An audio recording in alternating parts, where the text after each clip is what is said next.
Selamat berjumpa dengan kami untuk mengikuti ibadah ROC pada sore hari ini. Tapi sebelumnya kita berdoa terlebih dahulu. Mari kita berdoa. Bapa di dalam surga, kami mengucap syukur Tuhan atas segala kebaikan dan kemurahan dan anugerah-Mu buat kami semua. Kami ada sebagaimana kami ada semua karena kebaikan dan kemurahan-Mu. Terima kasih ya Bapa. Saat ini kami akan memulai ibadah kami. Biarlah Engkau Tuhan yang memberkati pribadi lepas pribadi di dalam kami mengikuti ibadah ini. Terima kasih Tuhan Yesus, di dalam nama-Mu kami mengucap syukur dan berdoa. Haleluya. Amin.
Mari kita berdoa.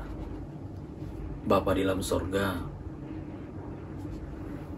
kembali kami diberikan kesempatan untuk mendengarkan firman-Mu di tengah-tengah ibadah yang kudus ini. Berfirmanlah bagi setiap kami ya Tuhan, dan berilah kami pengertian akan kebenaran-Mu. Urapilah hamba-Mu untuk menyampaikan firman-Mu, perkataan-Mu di tengah-tengah ibadah yang kudus ini.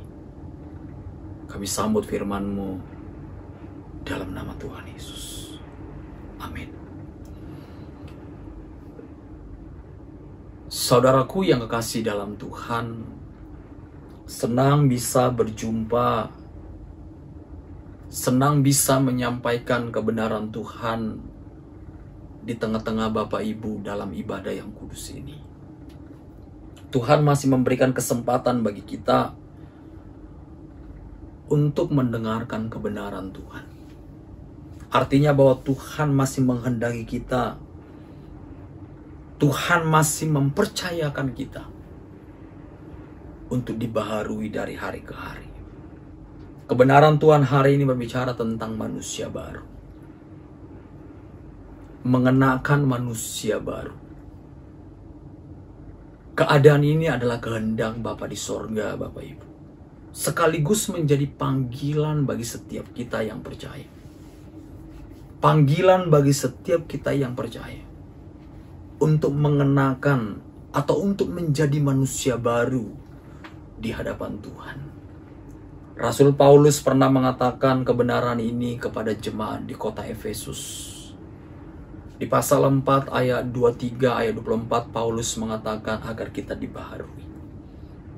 Ketika Rasul Paulus mengatakan agar kita dibaharui, ini diperuntukkan kepada jemaat, bukan kepada orang dunia. Karena orang dunia yang berdosa tidak mungkin dibaharui. Karena Roh Kudus yang dikaruniakan kepada orang percaya, atau Roh Kudus yang dikaruniakan hanya untuk orang yang percaya, atau orang yang telah dibenarkan, atau orang yang telah ditebus oleh darah Yesus. Berarti tidak mungkin perkataan ini disampaikan kepada dunia atau orang yang tidak percaya kepada Yesus.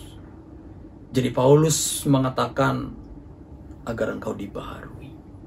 Dan tujuan pembaharuan melalui diberinya atau dikaruniakannya Roh Kudus kepada orang percaya, agar kita mencapai atau mengenakan atau menjadi manusia baru di hadapan Tuhan. Jadi ketika Allah mengutus Yesus Tuhan kita untuk mengampuni dosa manusia yang mendatangkan pembenaran, atau dosa-dosanya dilupakan atau diampuni, tidak berhenti sampai di sana Bapak Ibu. Allah punya tujuan yang besar bagi manusia. Jadi bukan sekedar Allah mengampuni dosa, tapi sesungguhnya Allah ingin memperbaiki manusia yang telah dirusak oleh dosa.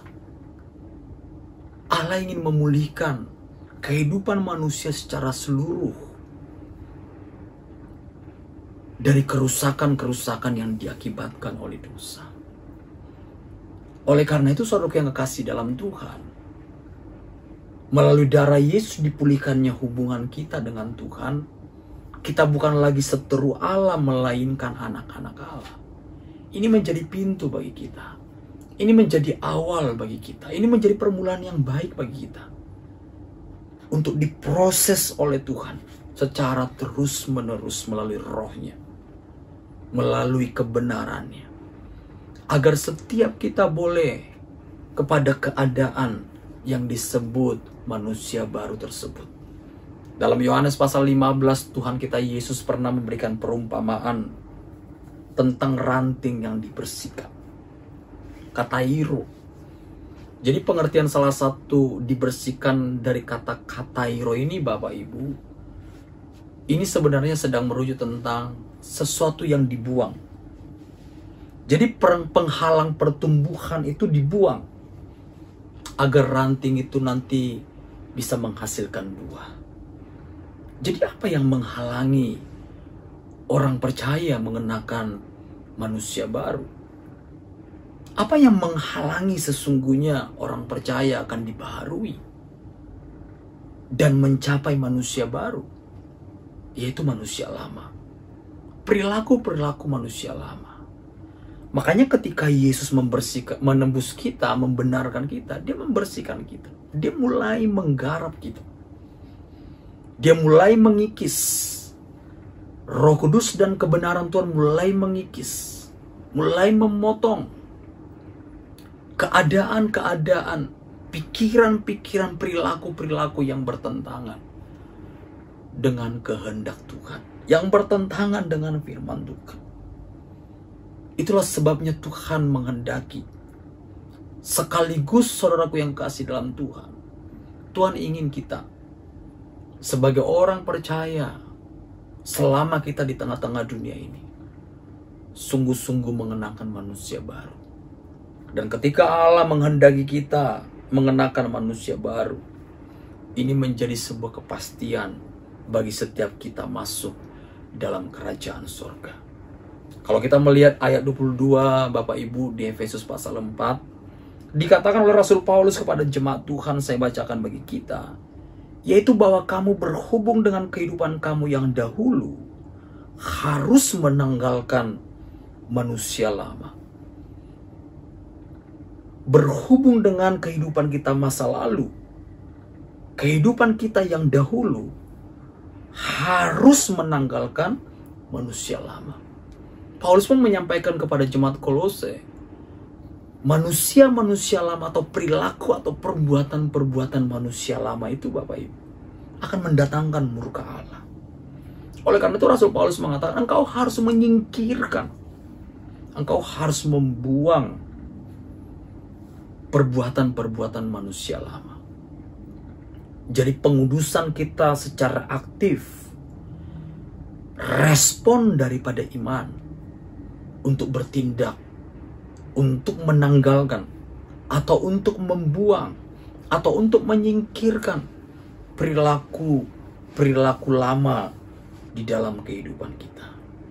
Meskipun kita telah menerima pembenaran, meskipun kita telah menerima pengampunan dosa, Bapak Ibu, kalau engkau tidak menanggalkan manusia lamamu, maka perbuatan-perbuatanmu itu akan membawa engkau ke dalam keberadaan, akan membawa engkau ke dalam sebuah keadaan bahwa engkau adalah manusia berdosa.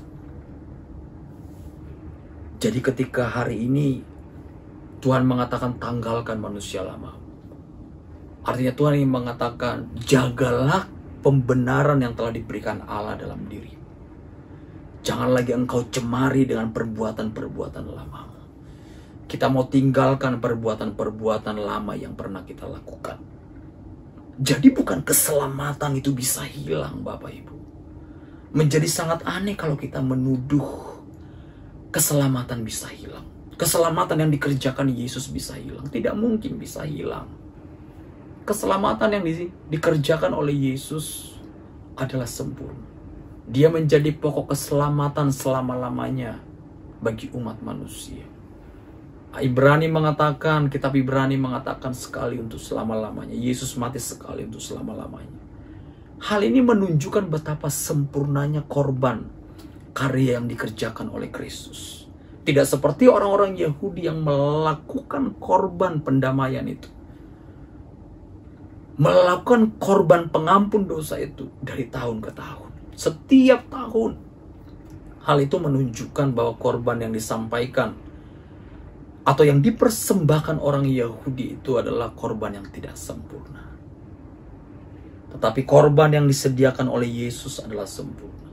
Berarti tidak mungkin keselamatan itu bisa hilang. Tetapi saya ingin mengatakan kepada kita semua, ketika engkau masih hidup dalam manusia lamamu, meskipun engkau telah menerima Kristus yang membenarkan atau yang mengampuni dosamu, engkau sedang membawa kembali kehidupanmu kepada keadaan berdosa. Dan dosa selalu membawa kita terpisah atau terbuang dari hadirat Allah. Berarti kalau engkau masih mengenakan manusia lamamu meskipun engkau telah percaya kepada Tuhan, engkau sedang membuang kesempatanmu untuk menerima keselamatan di dalam Tuhan. Engkau sedang membuang kesempatanmu untuk masuk dalam kerajaan surga. Oleh karena itu Tuhan mengatakan kenakan manusia baru. Karena mengenakan manusia baru, dengan dikikisnya perbuatan-perbuatan lama kita, pikiran yang condong melakukan dosa, dengan mengenakan manusia baru, dengan kita berbuahkan kebenaran, kita tidak akan pernah lagi menikmati atau dengan sengaja melakukan perbuatan-perbuatan dosa, sebab kita telah dibaharui. Hal ini pun disampaikan oleh Tuhan kepada Nikodemus, pengajar Israel. Seorang Farisi dan Nikodemus adalah seorang Sanhedrin. Dikatakan Tuhan, engkau harus dilahirkan kembali melalui air. Selalu berbicara menggambarkan pembenaran dan roh yang membawa pembaharuan bagi setiap hidup kita. Sifat atau karakter yang berasal dari Allah untuk melakukan kehendak Allah. Orang-orang seperti inilah yang dikatakan Yesus akan memiliki kepastian masuk dalam kerajaan Allah. Orang-orang yang telah dilahirkan kembali. Genete anoten, dilahirkan dari atas. Kainon atropon, manusia baru, selalu dianalogikan menggunakan pakaian baru dan menanggalkan pakaian lama. Artinya tidak bisa kita menggunakan pakaian baru sekaligus menggunakan atau mengenakan pakaian lama. Ketika engkau mengenakan pakaian baru, berarti engkau harus menanggalkan pakaian lama. Ketika engkau mengenakan pakaian lama, berarti engkau harus menanggalkan atau tidak memakai pakaian baru. Tapi kehendak Allah bagi setiap kita, engkau harus mengenakan pakaian baru atau mengenakan manusia baru. Agar ini menjadi jaminan bagimu dan bagiku, memiliki kepastian masuk dalam kerajaan surga. Oleh karena itu ketika Rasul Yohanes menulis surat di 1 Yohanes pasal 3 ayat 9, saya bacakan bagi kita semua. Setiap orang yang lahir dari Allah tidak berbuat dosa lagi, sebab benih ilahi tetap ada di dalam dia dan ia tidak dapat berbuat dosa. Karena dikatakan apa? Ia lahir dari Allah.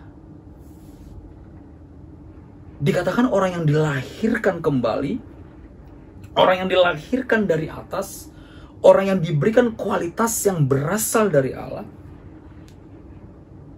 tidak akan melakukan kembali perilaku manusia lama, karena telah mengenakan manusia baru atau kualitas dari Allah. Tidak akan merancangkan atau sengaja lagi melakukan kecemaran. Kecemaran demi kecemaran tidak lagi menjadi kesenangan atau menjadi tabiat dasar kita sebagai orang-orang yang dilahirkan dari atas atau yang dilahirkan kembali dari Allah. Jadi penghalang kita, Bapak Ibu, masuk dalam kerajaan sorga, sekali lagi saya katakan,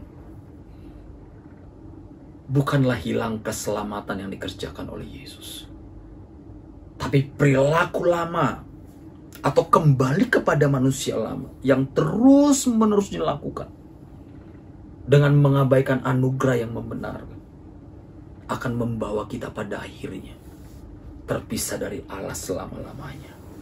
Keberdosaan kita lah kembali yang menghilangkan kesempatan kita untuk masuk dalam kerajaan surga. Tetapi sebaliknya ketika engkau mengenakan manusia baru, jauh dari perilaku dan perbuatan-perbuatan yang bertentangan dengan keinginannya Tuhan, akan membawa kita, akan memastikan kita, atau menjadi sebuah jaminan bagi kita masuk dalam kerajaan surga. Itu yang pertama.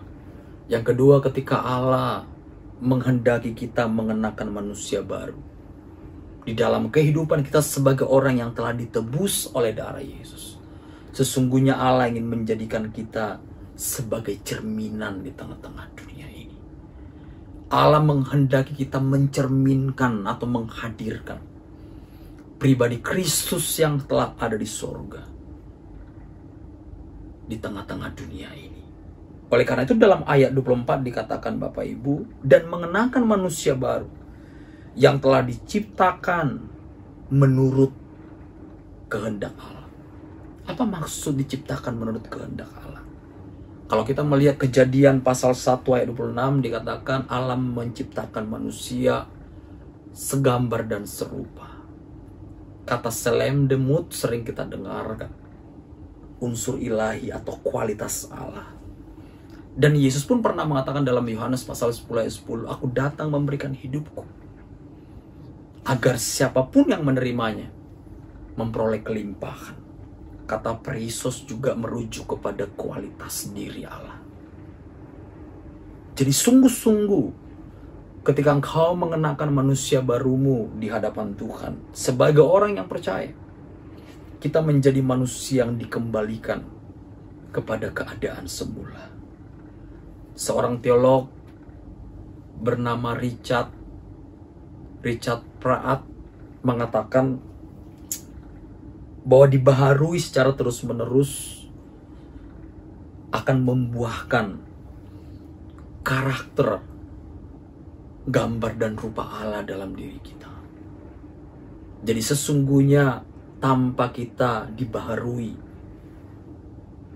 tidak akan pernah kita berbuahkan sifat dan karakter Allah di dalam diri kita. Itulah sebabnya Tuhan Yesus ketika telah bangkit dari kematian, 40 hari dia menampakkan diri kepada murid-murid dan kepada dunia sebagai bukti dia hidup. Sebelum dia naik ke sorga, dia berkata kepada murid-muridnya, jadilah saksiku. Jadi panggilan Allah bagi setiap orang yang percaya pada gereja mula-mula itu menjadi saksinya Tuhan. Saya pelajari dan saya lihat apa yang dimaksud dengan saksi. Martos atau martos. Martos itu seseorang yang melihat dan mengalami. Saksi itu adalah seseorang yang melihat dan mengalami apa yang diceritakan. Martos itu juga disebut dengan cerminan. Cerminan apa yang disaksikan atau yang diceritakan. Atau wakil dari apa yang diberitakan. Oleh karena itu Tuhan Yesus mengatakan kepada para murid-murid, karena murid-murid itulah yang melihat, mendengar. Murid-murid itulah yang mengalami. Murid-muridlah yang mengetahui siapa Yesus sesungguhnya. Itulah sebabnya Yesus mengatakan, engkau harus menjadi cerminan, karena engkau telah mengalami apa yang telah kukerjakan bagi dunia ini. Jadi bagaimana sesungguhnya dunia yang fana ini bisa menemukan Yesus yang ada di sorga? Kalau Yesus hari ini ada di sorga, bagaimana dunia ini menemukan Yesus sang juru selamat? Tanpa mereka melihat Yesus, tanpa mereka percaya kepada Yesus, mereka tidak akan pernah bisa dibaharui. Mereka tidak akan pernah memiliki kepastian masuk dalam kerajaan surga. Oleh karena itu Yesus mengatakan, jadilah cerminan bagiku. Artinya apa Bapak Ibu? Tidak ada cara lain. Tidak ada cara lain bagi Allah untuk menyatakan keselamatannya bagi dunia sampai hari. Yaitu dengan menjadikan orang-orang percaya. Dengan mengenakan manusia baru. Yang merupakan bukti karya dari Allah. Untuk menghadirkan atau mencerminkan Kristus di dalam kehidupan mereka. Dengan mengenakan manusia baru yang telah dibaharui sehingga menghasilkan atau dikembalikan kepada sifat dan karakternya Allah. Maka orang-orang di dunia ini yang menuju kepada kebinasaan ini akan melihat apa yang ada dalam diri kita. Melalui kehidupan kita akan menghadirkan kehidupannya Yesus. Sehingga setiap orang yang menemukan kita akan mendengar dan melihat keselamatan yang telah dikerjakan oleh Allah. Itulah sebabnya Rasul Paulus menambahkan kepada jemaat di Roma di pasal 8 ayat 29. Dikatakan Rasul Paulus kepada jemaat di Roma, sebab semua orang yang dipilihnya dari semula, mereka juga ditentukannya dari semula untuk menjadi serupa dengan gambaran anaknya. Ada hal yang menarik Bapak Ibu. Ketika saya melihat apa yang dimaksud gambaran oleh Rasul Paulus, hampir sama dengan Martos yang ada di Kisah 1 ayat 8. Gambaran yang digunakan Paulus menggunakan kata eikon. Ada satu persamaan dalam pengertian antara Martos dengan eikon. Sama-sama menggambarkan cerminan. Sama-sama menggambarkan representasi dari apa yang dikabarkan atau yang diberitakan. Jadi ketika saudara dan saya telah ditetapkan oleh Allah, telah dibenarkan oleh Allah, maka Allah menghendaki kita menjadi apa? Cerminan. Kita menjadi seseorang yang menghadirkan kehidupan Yesus di dalam kehidupan kita. Dengan cara itulah dunia boleh menemukan Yesus. Dengan cara engkau mengenakan manusia barumu sehingga kita menjadi cerminan Allah. Dengan cara itulah dunia boleh menemukan juru selamat yang telah kita temukan itu. Seorang Kristen atau kumpulan yang disebut Kristen di Antioquia, disebut mereka Kristen, kehidupan yang menggambarkan kehidupan Yesus. Karena mereka hidup seperti Yesus hidup. Keberadaan dan gerak-gerik orang-orang Kristen Antioquia sungguh-sungguh menggambarkan atau menghadirkan Yesus yang pernah ada di tengah-tengah dunia. Mereka menjadi hadiah. Gereja mula-mula menjadi hadiah bagi sesama. Biarkan kita hari ini melalui cerminan, kita mencerminkan kehidupan Kristus. Kita menjadi tangan bagi Yesus. Kita menjadi mata bagi Yesus. Kita menjadi kaki bagi Yesus. Yakobus mengatakan, biarlah imanmu berbuahkan kebenaran. Agar melalui iman yang kita miliki ini, kita menyatakan perbuatan-perbuatan kita dari buah daripada iman yang kita hidupi setiap hari. Sebab iman tanpa perbuatan itu adalah mati. Tetapi hari ini kita sebagai orang-orang yang telah ditebus oleh Yesus, kita yang telah dibaharui dan mengenakan manusia baru, kitalah orang-orang yang memiliki kepastian masuk dalam kerajaan surga. Dan kitalah orang-orang yang akan mencerminkan Kristus yang di surga. Dengan kehidupan kita, Kristus ada bersama-sama kita di bumi ini. Dan orang-orang yang menemukan kita di tengah-tengah dunia ini atau di bumi ini akan melihat keselamatan yang datang dari Allah di dalam nama Tuhan Yesus. Amin. Bapa di dalam surga, terima kasih atas kebenaran. Biarlah kami mau rela dibaharui dari hari ke hari dengan pertolongan Roh Kudus dan firman. Sehingga kami sungguh-sungguh menjadi orang percaya yang mengenakan manusia baru di dalam kehidupan kami. Sehingga menjadi sebuah kepastian, jaminan kepastian bagi keselamatan dan masuknya kami ke dalam kerajaan surga-Mu suatu hari. Kami menjadi cerminan di tengah-tengah dunia yang akan binasa ini. Sehingga melalui kehidupan kami, mereka boleh menemukan Kristus Sang Juru Selamat. Dan mereka pun akan dibaharui, akan menjadi manusia yang dilahirkan kembali sebagaimana kami telah dilahirkan kembali oleh Tuhan. Terima kasih Bapa yang baik. Berkati jemaat-Mu. Dalam nama Tuhan Yesus kami bersyukur. Amin.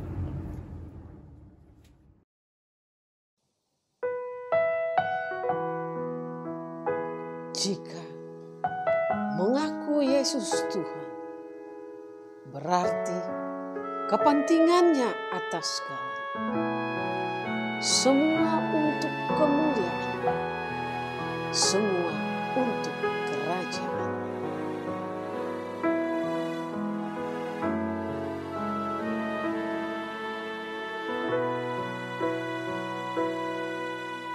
Jika mengaku Yesus Tuhan, berarti atas segalanya, semua untuk kemuliaan-Nya, semua untuk kerajaan-Nya. Kini aku telah Kau miliki,